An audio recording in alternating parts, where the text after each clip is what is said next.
ஊடக நண்பர்களுக்கு வணக்கம். இன்று சென்னை டி நகர் பகுதியில் பசுமை தாயகம் சார்பில் சென்னையின் உயிர் நாடி பள்ளிக்கரணை சதுப்பு நிலத்தை பாதுகாக்க வேண்டும் என கையெழுத்து இயக்கத்தை தொடங்கியிருக்கின்றோம். சென்னைக்கு இயற்கை கொடுத்த 4 பெரிய வரங்கள் அடையாறு, கூவமாறு, கொசஸ்தலை ஆறு மற்றும் பள்ளிக்கரணை சதுப்பு நிலம். இந்த பள்ளிக்கரணை சதுப்பு நிலம் 100 ஆண்டுகளுக்கு முன்பு 15,000 ஏக்கர் நிலப்பரப்பில் இருந்தது. இன்று வெறும் 2,500 ஏக்கர் தான் இருக்கிறது. இந்த நிலத்தை ஆக்கிரமிப்பு செய்ய வேண்டும், இதில் குப்பையை கொட்ட வேண்டும் என்ற நோக்கத்திலே மிகப்பெரிய சூழ்ச்சிகள் நடைபெற்றுக் கொண்டிருக்கிறது. சென்னை பகுதியிலே எவ்வளோ மழை வந்தாலும் எவ்வளோ வெள்ளம் வந்தாலும் பள்ளிக்கரணை சதுப்பு நிலம்தான் அதுக்கு வடிகாலாக காலங்காலமாக பயன்படுகிறது. இந்த சதுப்பு நிலத்தை அழித்தால் சென்னை மக்களுக்கு ஆண்டுதோறும் மிகப்பெரிய அளவிலே வெள்ளம் வரும். 2015 இந்த வெள்ளம் டி நகர், அண்ணா நகர் வரைக்கும் சென்றது.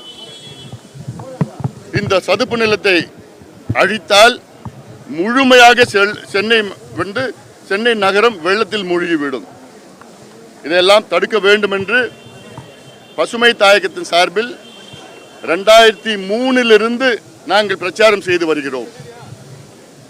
சமீபத்திலே பள்ளிக்கரணை சதுப்பு நிலம் ராம்சார் அங்கீகாரம் பெற்ற சதுப்பு நிலமாக அறிவிக்கப்பட்டிருக்கிறது. 1248 ஹெக்டேர், கிட்டத்தட்ட 2,700-3,000 ஏக்கர் அது பாதுகாக்க வேண்டும் என்று இந்தியா கையெழுத்து போட்டிருக்கிறது. அது மட்டுமில்லை, அந்த பள்ளிக்கரணை சதுப்பு நிலத்தில் வேடந்தாங்களை விட 4 மடங்கு அதிக பறவைகள் அங்கே வருகிறது. ஆண்டுதோறும் வலசை பறவைகள், ஃப்ளமிங்கோ, பெலிகான்லிருந்து 140 வகையான பறவைகள் இருக்கின்ற பகுதி அது. 20 வகையான மீன்கள், 25 வகையான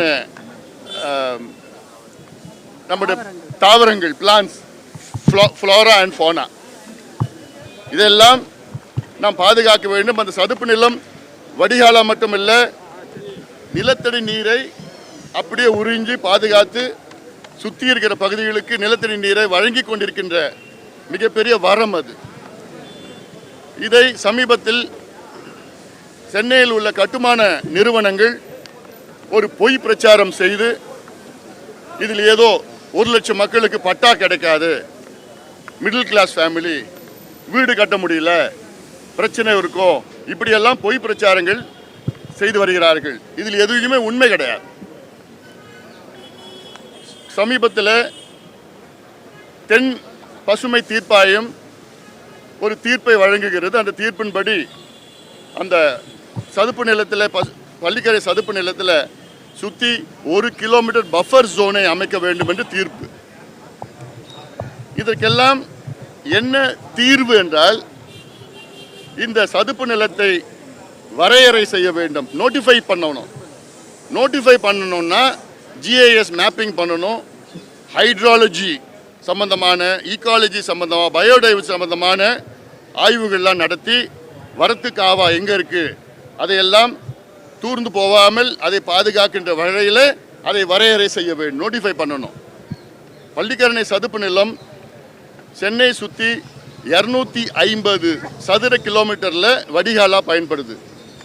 சென்னை சுற்றி 65 ஏரிகள், குறிப்பாக செம்பரம்பாக்கம் ஏரி போன்ற ஏரிகளுக்கு வடிகாலாக பயன்படுகிறது. ஆக இது ஒரு மிகப்பெரிய ஒரு ஈகோ சிஸ்டம். அது இதை நம்ம பாதுகாக்கணும், இதை அழிக்கக்கூடாது. ஆக இதற்கு தமிழக அரசு, குறிப்பாக நம்முடைய மாண்புமிகு முதலமைச்சர் விஜய் அவர்கள் இந்த பள்ளிக்கரணை சதுப்பு நில பிரச்சனையிலே தலையிட்டு இதை பாதுகாக்க அத்துணை நடவடிக்கைகளும் எடுக்க வேண்டும். தமிழ்நாடு வெட்லேண்ட் அத்தாரிட்டி அமைச்சு 8 ஆண்டுகள் ஆகிறது. இந்த 8 ஆண்டுகளில் தமிழ்நாட்டில் இதுவரைக்கும் ஒரே ஒரு வெட்லேண்டை கூட நோட்டிஃபை பண்ணல. தமிழ்நாட்டில் 26,800 வெட்லேண்ட்ஸ் இருக்கு, அபவ் 5 ஏக்கர் பரப்பளவில். அதாவது 5 ஏக்கருக்கு மேலே உள்ள பரப்பளவில் உள்ள ஈரநிலங்கள், சதுப்பு நிலங்களை வரையறை செய்ய வேண்டும் என்று உச்சநீதிமன்றம் தீர்ப்பு வழங்கி 2 ஆண்டுகள் ஆகிறது. இன்னைக்கு வரைக்கும் ஒன்றத்தை கூட நோட்டிஃபை பண்ணல, அவங்க வேலையை செய்யலை. ஏன் பள்ளிக்கரணை செய்யலைன்னா வேண்டுமென்றே செய்யலை. ஏன் வேண்டுமென்றே செய்யவில்லை என்றால் அப்போதுதான் கட்டுமானங்கள் அங்கே கட்டலாம். இது மிகப்பெரிய சூழ்ச்சி. இருக்கிற சதுப்பு நிலத்தை அழிக்கணும். சென்னையில் ஏற்கனவே 250 ஏரியில் அழிச்சிட்டாங்க. ஏரி, முகப்பேர் ஏரி திட்டம், நேரு ஸ்டேடியம் ஏரியில் கட்டினாங்க, வள்ளூர் கோட்டம் ஏரியில் கட்டினாங்க, கோயம்பேடு பஸ் ஸ்டாண்ட் ஏரியில் கட்டினாங்க. இப்படி 250 ஏரியில் ஏற்கனவே அழிச்சிட்டாங்க. இனியும் அழிக்கக்கூடாது, சதுப்பு நிலத்தை அழிக்கக்கூடாது. மிகப்பெரிய ஒரு வரம் இது. அதனால் இதை பாதுகாக்க உடனடியாக தமிழக அரசு நோட்டிஃபை பண்ணணும். நோட்டிஃபை பண்ணி நோட்டிஃபிகேஷன் கைட்லைன்ஸை பின்பற்றணும். நோட்டிஃபை பண்ணிட்டாங்கன்னா அங்கே குப்பையை கொட்ட முடியாது. ஏன்னா இன்னைக்கு 5000 டன் குப்பைகள் தினம் அங்கே ஒட்டிட்டு இருக்கிறாங்க. லட்சக்கணக்கான கழிவு நீர், திடக்கழிவு, ரா சூவேஜ் அதில் விட்டுட்டு இருக்கிறாங்க. நோட்டிஃபை பண்ணிட்டாங்கன்னா இது எதுவுமே செய்ய முடியாது. அங்கே பில்டிங் உள்ளே எதுவும் கட்ட முடியாது. அதை சென்னையில் நினச்சிப்பா, சென்னைக்கு நடுவில் ஒரு பகுதி, அவ்வளோ பெரிய பகுதியை பாதுகாத்து நம் வருங்கால சந்ததியினருக்கு அதை விட்டு சென்றால் நமக்கு எவ்வளோ பெரிய ஒரு நன்மை அது. அதனால் இது அரசு உடனடியாக அதை செய்ய வேண்டும். அதை செய்கின்ற வரையில் நாங்கள் பல வகை போராட்டங்களை நாங்கள் செய்வோம். முதல் கட்டமாக கையெழுத்து இயக்கம், அடுத்தது போராட்டம், ஆர்ப்பாட்டம், நீதி போராட்டம், அரசியல் போராட்டம், சட்டமன்றத்துக்குள்ள எல்லாமே அத்துணை வகையிலையும் அந்த பள்ளிக்கரணை சதுப்பு நிலத்தை எப்படியாவது அதை பாதுகாக்க வேண்டும் என எங்களுடைய நோக்கம். இதற்கு இப்ப இருக்கின்ற இளையோர்கள், ஜென்சி அத்துணை பேரும் இதற்கு குரல் கொடுக்க வேண்டும்.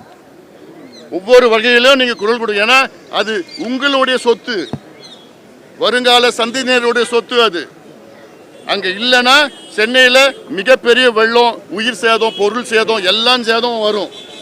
அதனால இதை மனதில் வைத்து தமிழக அரசு உடனடியாக பள்ளிக்கரணை சதுப்பு நிலத்தை நோட்டிஃபை பண்ணணும், வரையறை செய்யணும், நோட்டிஃபிகேஷன் கைட்லைன் செய்து அதை பாதுகாப்பது தான் எங்களுடைய கோரிக்கையாக நான் வைக்கின்றோம். அரசுக்கு நேர்மேலாண்மை சம்பந்தமாக நிறைய அறிவுறுத்தல்கள் கொடுத்திருக்கீங்க. இது சம்பந்தமாக பேசியிருக்கீங்க. அரசு அந்த கோரிக்கையின் மீது நடவடிக்கை எடுத்திருக்காங்க. சில பரிந்துரைகள் இல்லை, அதெல்லாம் இரிகேஷன் ஸ்கீம்ஸ். நான் அரசுக்கு பரிந்துரை கொடுத்தது நீர் பாசன திட்டங்கள். இது நம்முடைய சென்னை பிரச்சனை. இது சதுப்பு நிலம். இது பாதுகாத்தா தான் சென்னை வடிகாலாக பயன்படுத்தும். அக்விஃபயரு எல்லாமே இருக்கும். இதில் அர்பன் பிளானிங்கில் வரும். ஏன்னா இதில் சிஎம்டிஏல plan 1 Greater Chennai Corporation plan 1, plan 2, plan 3 இது வேண்டுமென்றே இதில் பிளான் 3, அதாவது பிளான் 2ல கொண்டு வரல. பிளான் 2ல கொண்டு வந்தாங்கன்னா இது நோட்டிஃபை பண்ணணும். பெரிய சதி 5 ஆண்டு காலம், கடந்த 5 ஆண்டு காலம் பெரிய சதி நடந்திருக்கு. அதனால தான் இந்த பிரிகேடுக்கு 2000 கோடி கட்டுமானத்துக்கு அனுமதி கொடுத்தாங்க பள்ளிக்கரணை சதுப்பு நிலத்தில். தமிழ்நாடு எல்காட், எலக்ட்ரானிக் சிட்டி சதுப்பு நிலத்துலாம் இருக்குது. ஆக இருக்கிறது கொஞ்சம் நஞ்சத்தை நம்ம பாதுகாத்தா தான் நம்ம சென்னையில் நாளைக்கு வாழ முடியும், உயிர் வாழ முடியும். அதற்கு பள்ளிக்கரணை சதுப்பு நிலம் முக்கியமாக அவசியமானது. நன்றி.